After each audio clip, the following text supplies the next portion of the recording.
বিসমিল্লাহির রহমানির রহিম। আসসালামু আলাইকুম। আপনারা জানেন নিষিদ্ধ ঘোষিত ছাত্র সংগঠন বাংলাদেশ ছাত্রলীগের সদরপুর থানার শাখার ছাত্রলীগের সভাপতি মশিউর রহমান মিম, তাকে আমরা গতকাল রাত 11টায় মণিকোঠা বাজার থেকে আমরা গ্রেপ্তার করি। আপনারা জানেন সরকার নিষিদ্ধ ছাত্রলীগকে নিষিদ্ধ ঘোষিত হওয়ার পর তারা বিভিন্ন রকম পায়তারা করে আসতেছে এবং এই মশিউর রহমান মিম দীর্ঘদিন পলাতক ছিল, কিন্তু এই কিছুদিন যাবৎ এলাকায় অবস্থান করে আবার তাদের সংগঠনের লোকজন একত্রিত করে দেশ বিরোধী এবং সরকার বিরোধী বিভিন্ন নাশকতামূলক কর্মকাণ্ড পরিকল্পনা করতেছিল। আমাদের কাছে সংবাদ ছিল, ওই গোপন সংবাদের ভিত্তিতে আমরা মশিউর রহমান মিমকে গতকালকে মণিকোঠা বাজার থেকে গ্রেপ্তার করি।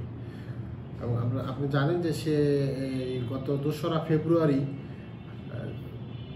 জয়বাংলা বাজারে শেখ হাসিনাতে আস্থা লিফটেড বিতরণের যে ঘটনাটি ঘটেছিল ওই ঘটনার সাথে প্রত্যক্ষভাবে জড়িত ছিল বলে তথ্য পাওয়া যায় এবং তাকে আমরা ওই মামলায় গ্রেপ্তার দেখিয়ে বিজ্ঞ আদালতে প্রেরণ করব। ধন্যবাদ সকলকে।